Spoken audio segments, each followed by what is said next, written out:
For the sophomores, I think it's really a critical time in recruiting, knowing that coming up here in a couple months is when these coaches can start directly contacting you from Division II, Division I schools.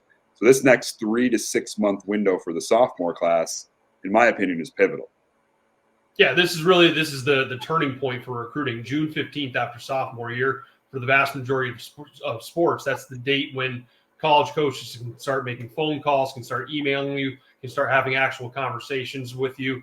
So it's a huge step, huge pivot in the recruiting process where coaches go from building those recruiting lists that they've been doing over the last year and a half, 2 years, to now, in a lot of cases, they're going to start narrowing it down. They're going to take their list they've built over the last 2 years of 100, 150 student athletes. They're going to start narrowing it down by position, by need, by grad year, but what they're looking for.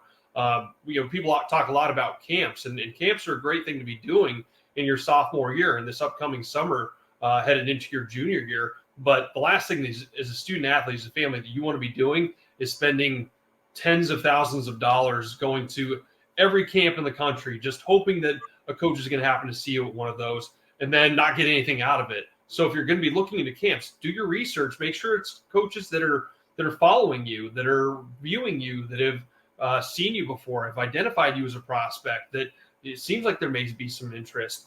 Do some homework going into those so you can target the right camps for you, that you can go to camps that are going to make sense, that you know this coach already has a built-in interest of you, and it's more relationship building and giving them a chance to watch you in a controlled setting on their campus. So yeah, camps will be great. That's a great event to be doing in this upcoming year as a sophomore, but make sure you're calculated with it and not just trying to go to every camp possible and just hope that something fits. And if there is a school that you are interested in, maybe that coach doesn't already know who you are, if you sign up to go to that camp, shoot them an email beforehand, right? Hopefully you have an updated video, whether it's a highlight video or a skills video that you can send them as well. So maybe they have a chance to check out your video to see what your game or your skills are like. And then if the coach knows that you're at that event or you're at that camp, they're going to be more interested in taking a closer look at you. When coaches are at these camps, these showcases, they're there usually to specifically evaluate a certain student athlete or certain student athletes. They have a list of kids they're there to see. Very similarly, when they go out to a travel tournament or a club tournament, they're not just winging it. They're not just showing up and saying, all right, let's see who we can maybe discover as a potential recruit. They're going there with a purpose. Hey, at 7 a.m., I'm going to be in field 12 to check out Tommy. And then at 9 a.m., I'm going to field 8 to check out Billy. So they're very strategic and planned in how they organize their recruiting. So again, as student athletes, as families, it's something that we need to be doing as well. We talked about video, Kyle.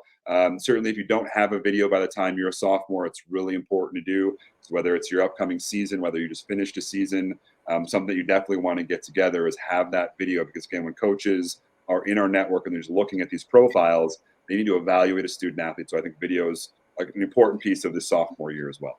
Absolutely. A skills video or a highlight video, depending on the sport, that's going to be the initial way that most college coaches identify you or are able to evaluate you as a student athlete.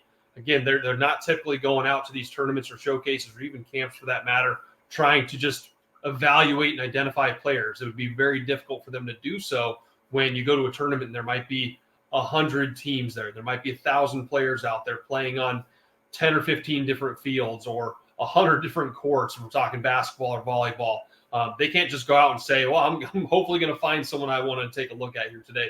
So they need that video. They need a skills video or highlight video beforehand to determine, is this someone who I want to go watch in person? And following up from that, if you do happen to see coaches at an event, send them a follow-up. Try and get feedback from them. Try and get some critique from them on the video. What do you think I need to improve upon? What do you think I can do better?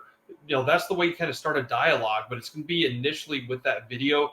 In the vast majority of cases that a coach is able to identify and evaluate you as someone they want to come watch in person. Yeah, I think it's a big concern if you're going out and playing in tournaments, you're going to all these camps, and it's the end of the summer for you and you're heading into your junior year and you're not hearing anything from those coaches, right? That's a concern. So the more that you can do to put yourself in a good position heading into the spring, heading into the summer seasons, the club tournaments, the travel tournaments, any camp showcases you're doing, that's where you want that hopefully cash in, so that come again June 15th or September 1st, when these coaches can start calling you, your phone's blown up a little bit, your email's blown up a little bit. That's what you want. That's a really good sign that that coach is prioritizing you as a potential recruit.